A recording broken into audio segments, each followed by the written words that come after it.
Hey guys, Nick Espinoza, your chief security fanatic here, and it is Sunday, so we are doing breaches of the week. And before I start, I'd like to apologize for not having video or audio out yesterday, Saturday. I'm at a conference, it was really hectic, and American Airlines, in their infinite amazingness, lost my luggage on a flight from Chicago to St. Louis, which is a 43-minute flight. Don't know how you do that, guys, but thanks for that. But we are back in business, and it is Sunday. And I'd also like to give a shout out to the following people that helped me with these data breaches by sending me tips throughout the week. And if you see a data breach, please feel free to send it to me. I will give you a shout out, and you help me out greatly. So Chris Fallon, Rebecca Rutherford, Dr. Christopher Gay, and Deepak Gupta. Guys, thank you very much. And with that, we're going to start in Sun Prairie, Wisconsin, the city. Now, unauthorized access to basically certain employee email accounts pretty much just happened. This was on March 6th of 2019 is when the city discovered it. Now, the unauthorized access occurred between January 16th and March 6th of this year and may have included social security numbers, account login and or passwords, driver license and state identification numbers, bank or financial account numbers, medical information, and or payment card information. So if you are an employee of the city of Sun Prairie, possibly a citizen, heads up to you, you may have been exposed. Moving on, we're heading to Lake City, Florida. Now, they suffered a ransomware attack on June 10th, and the city opted to pay $460,000 to the hackers that were ransoming this. Now, they got the triple threat ransomware. They're not sure if any data was exfiltrated or copied, but unfortunately, when it comes to these kinds of things in municipalities, they're not alone. The previous week, Riviera Beach in Florida paid hackers $600,000 to get their data back. And guys, you honestly need better data security and definitely better backups to the cloud. Moving on, we're talking about a website called MedicareSupplement.com. Now, they had an online database of more than 5 million records that was left open and accessible to the public. Now, the records that believed to be were hit were only 239,000 in total, so a little better, I guess. Now, the database included questions about consumers' specific conditions or interests in medical insurance. Individual consumers in those records had dates of birth provided, the fact that they were interested in cancer insurance, that obviously was a critical interest to them, and they had responses to say stuff like they were a tobacco user, in this case specifically a female tobacco user, who doesn't have cancer, nor HIV, nor a heart condition. This is all information that basically MedicareSupplement.com was collecting on people that were interested in their services and that were filling out forms, and this got dumped. That's all I've got for right now on that, but if you have used MedicareSupplement.com, heads up, pretty personal information might have been exposed about you on their watch. Moving on, and this is actually a big one, we're going to be talking about a company called Attunity. Now, Attunity is a provider of data integration, big data management, and data warehousing, and they do it for some rather large companies, Fortune 100. On May 13th, 2019, UpGuard, the researchers discovered 3 publicly accessible Amazon S3 buckets. This is basically where they're storing information, Attunity is, and basically they found 750 gigabytes worth of very sensitive data that was pretty much revealed to be available to download for anybody without even needing a password. Now, the companies that we're talking about size-wise are companies like Ford Motor Company, TD Bank, and other Fortune 100 level companies affected. This is huge because now we have a third-party supply chain hack or vendor breach for Fortune 100 companies. We're going to see where this goes, but this could be very seriously damning.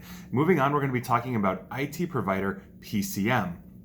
Now, PCM, IT solutions provider, excuse me. Now, PCM, they had administrative credentials for Office 365 stolen for some of their client accounts. Now, PCM apparently discovered this breach in May of 2019, about a month before Insight Enterprises had announced plans to acquire them for $581 million. Now, it's unclear if this breach was a result of the due diligence for the mergers and acquisitions process or something else. But I quote from this: "The incident did not impact all of PCM's customers. In fact, investigations revealed minimal to no impact to PCM customers. To the extent any PCM customers were potentially impacted by this incident, those PCM customers have been made aware of the incident, and PCM worked with them to address any concerns that they had." So if you are a client or customer of PCM, heads up, you might want to look into this and contact the company. Moving on, we are going to Akron, Ohio for Summa Health. Now, 500 patient records were hit here. Not a lot, but nevertheless, I wouldn't want to be one of these 500. This was a result of a phishing attack, big surprise. 2 employee email accounts were accessed in August of 2018, and 2 others were accessed between March 11th and March 29th of this year. Now, the health system basically said emails and attachments contained patient names, dates of birth, medical records, patient account numbers, clinical and treatment information. So if you are in Ohio and you are using Summa Health, heads up to you, you may be affected, and they should have notified you. Moving on, we're talking about a company called Dominion National.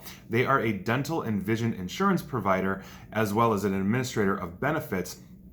They are notifying patients of a data breach of its systems that apparently dates back to August of 2010. We are looking at a 9-year exposure. This began on April 14th, 2019, when this was discovered. And it basically led to the discovery that these servers had been compromised in an attack 9 years ago or so. The compromised servers store enrollment and demographic information of Dominion National and Avalon Vision programs, as well as patients whose dental and vision benefits are administered by the firm. Names, addresses, email addresses, dates of birth, social security numbers, taxpayer IDs, bank account and routing numbers, member ID numbers, group numbers, subscriber numbers are among the types of data on the servers that were exposed for 9 years. So if you have dental or vision through Dominion National or Avalon, heads up to you. You've probably been exposed for almost a decade. Moving on, we're heading to Georgia Tech, the university. They just had a breach that may have exposed personal information for up to 1.3 million current and prospective students, faculty, staff, and more. Now, according to a release by the school, in late March, Georgia Tech discovered that an unknown outside entity was using one of the school's web applications to access a database containing personal information. Those affected include, like I said, all of the staff members, current, former students, etc., and the information could have had names, addresses, social security numbers, and birth dates in it. So if you have anything to do with Georgia Tech, heads up to you.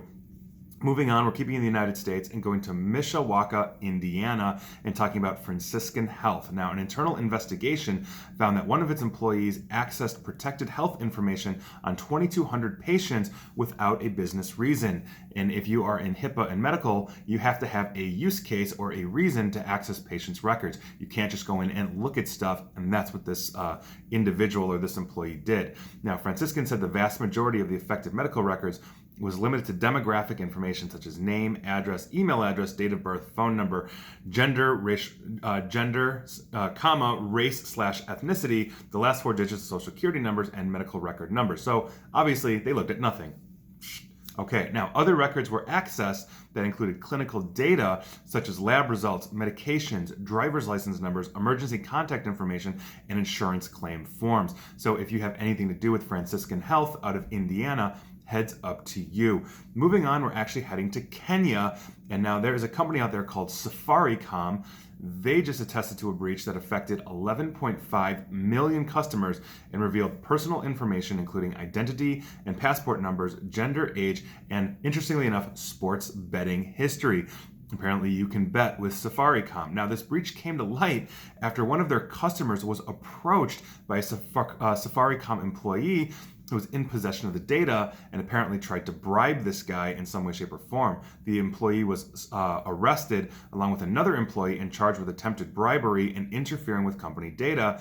That customer that was approached is now suing Safaricom, and I am not familiar with Kenya's data breach laws, but obviously this is a very serious thing. So if you use Safaricom for betting or anything else, inside or outside of Kenya, heads up to you, you might have been hit. Moving on, we are heading to Australia. There's a recruitment and training group called MEGT. They expose sensitive data about apprentices, including passports, visa details, employment agreements, and performance warnings. That'd be fun to get out. This was due to basically an exposed Amazon S3 bucket, and it looks like a third-party vendor of theirs is the culprit. They did not set it up themselves. They were contracting with a third-party vendor. I do not know who that third-party vendor is. But if you are using in any way, shape, or form MEGT down under, heads up, you might have been exposed. moving on, we're going to be talking about Steinmart. Now, this is interesting. They're a retail clothing outlet store in the United States. I believe I think I've seen one driving by. I've never been in one. Data is just to close this data breach that may have compromised customer data, including names, addresses, email addresses, credit card information, and on and on and on. Now, listen up, Steinmart users. If you placed or attempted to place orders on their website on May 19th, June 1st, June 5th, July 8th, or July 9th of last year, you have to check your credit card statements because you may have unauthorized charges. Steinmart's third-party vendor, Annex Cloud, basically warned Steinmart that potential time records when data was exposed and entered by customers that might have been captured by hackers. So heads up to you. Basically, if you've used Steinmart, you might want to check your credit card statements. And finally, we're going to be talking about NASA. They just suffered a security incident recently that saw hackers make off with sensitive data relating to the agency's Mars missions, including details about the Curiosity rover. Now, the breach, which actually affected JPL, the Jet Propulsion Laboratory, went undetected for 10 months. Hackers literally exploited a Raspberry Pi. This is like a $30-ish little microcomputer that you can buy, and it was attached to the JPL's network without JPL's authorization, and that basically became a launching pad for them to start exfiltrating data out of the network. Now, there's no word on who actually did this intrusion or who is connected, or actually which employee or whoever connected the computer into the network, but it is a very serious issue. And this is actually not the first time that we've seen NASA in some way, shape, or form get hit. They've been hit and had multiple data exfiltrations over the years. That's obviously a very serious issue, especially when we're dealing with very proprietary and secretive government work, such as specialized moldings and other things for NASA. So we'll see where that goes, but NASA just got hit, and that's not good. So that is your news and of the week, or data breaches of the week. I can't even remember my own video. And again, guys, thank you very much to Chris Fallon, Rebecca Rutherford, Dr. Christopher Gay, and Deepak Gupta. You guys are awesome. Thank you very much. And again, if you have tips, I'd love to hear them. And please like, share, follow me here on Facebook and Twitter at NickAESP. And as always, stay safe and stay online. Thanks, guys.